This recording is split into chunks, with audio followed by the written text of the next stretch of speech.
9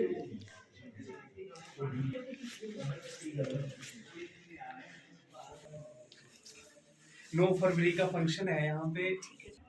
पंडित जी, जय माता दी। जय माता दी जी।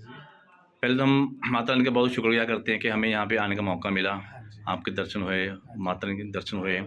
और उससे ज़्यादा हम सबसे धन्यवाद करते हैं हमारे डॉली मैम का, जिन्होंने यहाँ पूरा ग्रुप लेके आए हैं। और साथ में हमारे बाबा जी हैं, सत श्री अकाल जी। जय माता दी। हमारे साथ दिनेश जी हैं। तो आज हम बहुत किस्मत वाले हैं। हमने कभी सोचा नहीं था कि हम हिमाचल में, यहाँ हरियाणा जहाँ मंदिर है, मतलब हरियाणा में है, तो कभी सोचा नहीं यहाँ मंदिर यहाँ होगा। यहाँ हमें नाम भी पता नहीं था कुछ क्या है ना, लेकिन बहुत कृपा माता रानी की। तो थोड़ा कुछ बताओगे आप मंदिर के बारे में? आप सभी को पहले तो जय माता दी। जय माता दी। सभी भक्तजनों आए हैं माँ के दर पे, आप सबकी माता रानी मनोकामना पूर्ण करे, आपको अच्छा अच्छा आशीर्वाद दे। सबसे पहले तो आप ये माँ की जो पिंडी के दर्शन है आप सभी ये करवाइए। ये माता रानी की हमारी जो स्वयं हो माँ भगवती यहाँ प्रकट हुई है, पिंडी माता, ये स्वरूप है माता का। इधर भी सारे स्वरूप है माँ भगवती। माता को वनखंडी माता, बगलामुखी का स्वरूप भी मानते हैं और काली का स्वरूप भी मानते हैं। तो ये माँ भगवती के पूरे दर्शन है। उधर भैरव जी के दर्शन है। और आप सब यहाँ आए, आपका स्वागत है माँ भगवती के चरणों में। आप सबको माता रानी आशीर्वाद दे, अच्छा अच्छा आपके कष्टों को दूर करे माँ भगवती।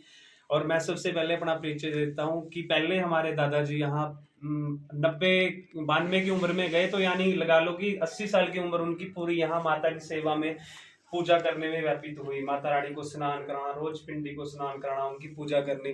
तो उनके बाद फिर हम स्कूल जाते थे, तो दादाजी का आशीर्वाद हुआ तो हम भी साथ में आने लगे।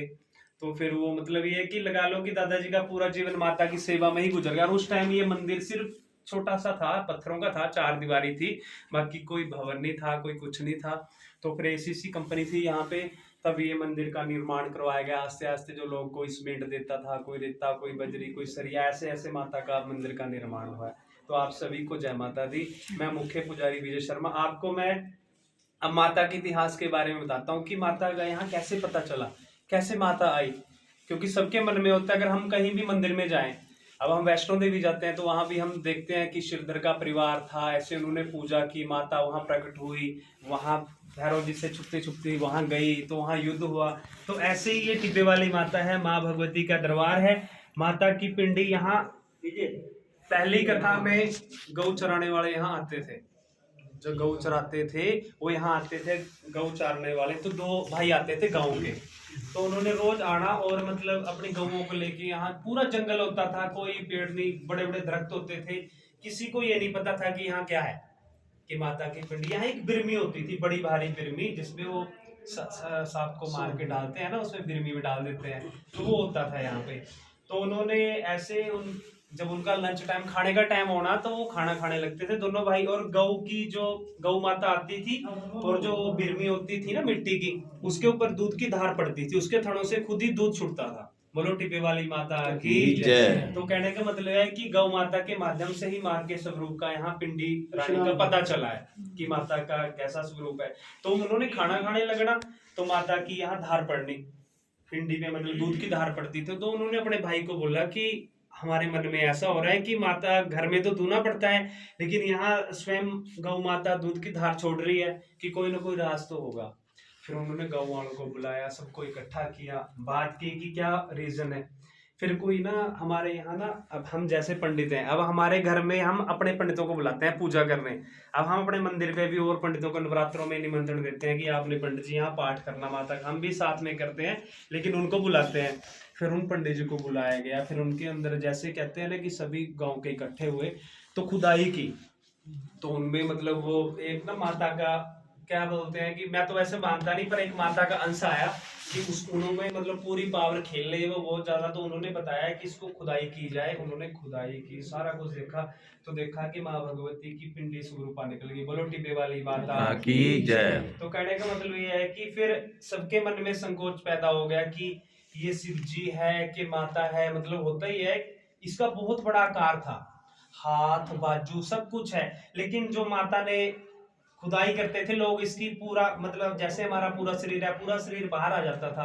पर लेकिन माता ने बोला कि मेरे साथ ऐसे छेड़खानी मत करो, तो माता उतनी ही नीचे चली जाती थी सवेरे। फिर तो माता उन्होंने बोला कि ये टिब्बे वाली बनखंडी माता है और यहाँ माता के पिंडी के हेड के ही दर्शन होंगे, इसके अलावा यहाँ कुछ नहीं निकलेगा, चाहे आप कितना मर्जी खुदाई कर लो। फिर मेरे ख्याल 2 महीने मजदूर लगे रहे, लेकिन वो फिर जितने को मजदूर सवेरे काम करने आते थे उतनी माता नीचे चली जाती थी। बोलो टिब्बे वाली माता की जय। तो कहने का मतलब है कि हम शक्ति को कहीं भी लेके नहीं जा सकते, शक्ति हमारी रक्षा कर सकती है, हमारे साथ चल सकती है, हम उसकी आराधना कर सकते हैं, हम शक्ति को कभी सिद्ध नहीं कर सकते, हम उसकी पूजा कर सकते हैं। उसको अगर माँ को प्यार से बुलाएंगे ना माँ, तो हमें बहुत दुलार करेगी, बहुत प्यार करेगी। अगर हम छल कपट से बोलेंगे ना माँ, तो पर लेकिन माँ बहुत ममता की मूर्त होती है। वो हम अपने बच्चों को, चाहे वो कैसा भी बच्चा हो, लड़ाका हो, झगड़ने वाला हो, उसको गले लगा ही लेती है, चरणों से लगा ही लेती है। तो बोलो टिब्बे वाली माता की जय। तो फिर यहाँ से पटियालिया राजा जा रहा था,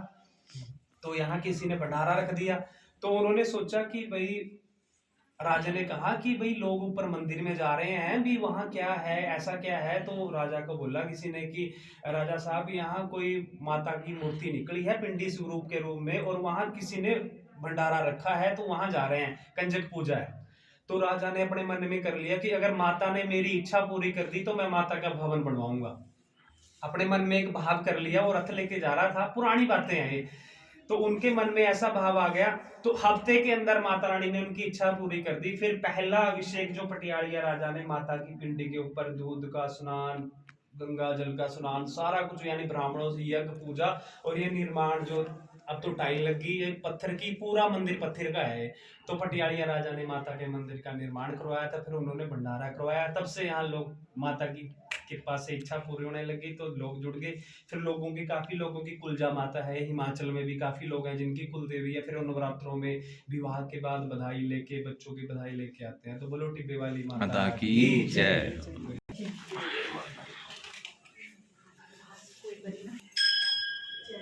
जय माता दी।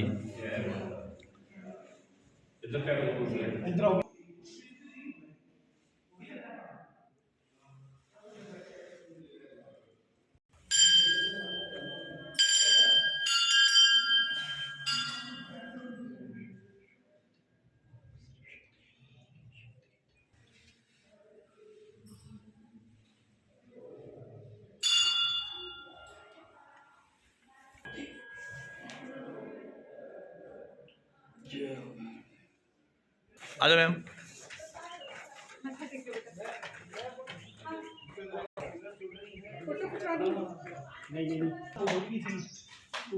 आजू आजू आजू आजू।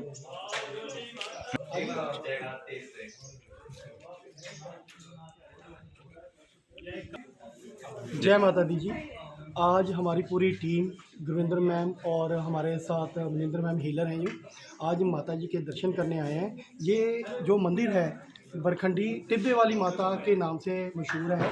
यहाँ पे हमारे विजय पंडित जी ने हमें इसके बारे में बताया कि इसकी माता पिछले 300 साल से भी ऊपर ये पुराना मंदिर है। यहाँ पे माता की जैसे बरखंडी में माँ बंगलामुखी की माता की जाती है हिमाचल में, और यहाँ हरियाणा में ये मंदिर बना हुआ है, काफ़ी ऊंची चोटी पे बना हुआ है। और यहाँ की मानता है कि जहाँ जो भी लोग आते हैं, इनकी कुल देवी है, कुछ हिमाचल के लोग हैं, कुछ हरियाणा के लोग हैं। तो हमारी पूरी टीम आज ये इस मंदिर की दर्शन करने के लिए हम लोग सब जहाँ आए हुए हैं, और पंडित जी ने हमें इसके बारे में बताया। जय माता दी मैम। ਤੁਸੀਂ मैम मंदिर आए हो ਅੱਜ, ਸਾਨੂੰ ਕਿਸ ਤਰ੍ਹਾਂ ਲੱਗਿਆ ਇੱਥੇ ਆ ਕੇ ਅੱਜ? ਮੰਦਿਰ ਆ ਕੇ ਮੈਨੂੰ ਬਹੁਤ ਅੱਛਾ ਲੱਗਾ। ਫਸਟ ਟਾਈਮ ਆਈ ਹਾਂ ਇਸ ਮੰਦਿਰ ਦੇ ਵਿੱਚ, ਤੇ ਇੱਦਾਂ ਚੜ੍ਹਾਈ ਤਾਂ ਬਹੁਤ ਔਖੀ ਸੀਗੀ, ਬਟ ਮਾਤਾ ਰਾਣੀ ਦੇ ਆਸ਼ੀਰਵਾਦ ਦੇ ਨਾਲ ਅਸੀਂ ਇੱਥੇ ਪਹੁੰਚੇ, ਔਰ ਇੰਨੀ ਸ਼ਾਂਤੀ ਹੈ ਇਸ ਮੰਦਿਰ ਦੇ ਅੰਦਰ। ਤੇ ਮੈਨੂੰ ਪੰਡਿਤ ਜੀ ਨੇ ਦੱਸਿਆ ਕਿ ਇਹ 300 ਸਾਲ ਪੁਰਾਣਾ ਮੰਦਿਰ ਹੈ, ਇਹਦੀ ਮਹਾਨਤਾ ਬਹੁਤ ਹੈ। ਤੇ ਮੈਂ ਤਾਂ ਲੋਕਾਂ ਨੂੰ ਇਹੀ ਕਹਾਂਗੀ, ਜੋ ਵੀ ਲੋਕ ਇੱਥੇ ਵਿਜ਼ਿਟ ਕਰਦੇ ਆ, ਪਲੀਜ਼ ਜ਼ਰੂਰ ਇਸ ਮੰਦਿਰ 'ਚ ਆਉਣ, ਔਰ ਇੱਥੇ ਦੇ ਦਰਸ਼ਨ, ਮਾਤਾ ਰਾਣੀ ਦੇ, ਭੈਰਵ ਬਾਬਾ ਦੇ ਦਰਸ਼ਨ ਕਰਕੇ ਜਾਣ। ਜੈ ਮਾਤਾ। ਜੈ ਮਾਤਾ ਦੀ। ਅੱਜ ਅਸੀਂ ਮਤਲਬ ਕਿ ਜੈ ਮਾਤਾ ਦੀ टिब्बे वाली माता ਦੇ ਪਹੁੰਚੇ ਅੱਜ, ਤੇ ਥੋੜੀ ਚੜ੍ਹਾਈ ਤਾਂ ਮੁਸ਼ਕਿਲ ਸੀ, ਰਸਤਾ ਵੀ ਥੋੜਾ ਟਫ ਹੈ, ਲੇਕਿਨ ਮਾਤਾ ਦੀ ਕਿਰਪਾ ਨਾਲ ਅਸੀਂ ਪਹੁੰਚ ਚੁੱਕੇ ਹਾਂ। ਤੇ ਸਾਡੇ ਨਾਲ ਪੰਡਿਤ ਜੀ ਖੜੇ ਆ, ਤੇ ਅਸੀਂ ਧੰਨਵਾਦ ਕਰਦੇ ਹਾਂ ਸਾਡੇ ਅਰੁਣ ਭਾਜੀ ਦਾ, ਜਿਹੜੇ ਕਿ ਸਾਨੂੰ ਹਰ ਵਾਰੀ ਨਵੀਂ ਨਵੀਂ ਜਗ੍ਹਾ ਦਿਖਾਉਂਦੇ ਆ ਤੇ ਮਾਤਾ ਦਰਸ਼ਨ ਕਰਾਏ ਹੈ। ਤੇ ਅੱਜ ਪੰਡਿਤ ਜੀ ਵੱਲੋਂ ਸਾਡੇ ਜੋ ਸੰਗਤ ਸਾਡੀ ਆਈ ਹੈ, ਸਾਡੇ ਜੋ ਗਰੁੱਪ ਆਇਆ ਐਡਵੈਂਚਰ ਕਲੱਬ ਕੈਂਟ ਟਰਾਈ ਸਿਟੀ ਦਾ, ਤੇ ਉਹਦੇ ਵਿੱਚ ਸਾਨੂੰ ਚਾਹ ਤੇ ਸਮੋਸੇ ਦਾ ਲੰਗਰ ਅੱਜ ਪੰਡਿਤ ਜੀ ਵੱਲੋਂ ਹੋ ਰਿਹਾ।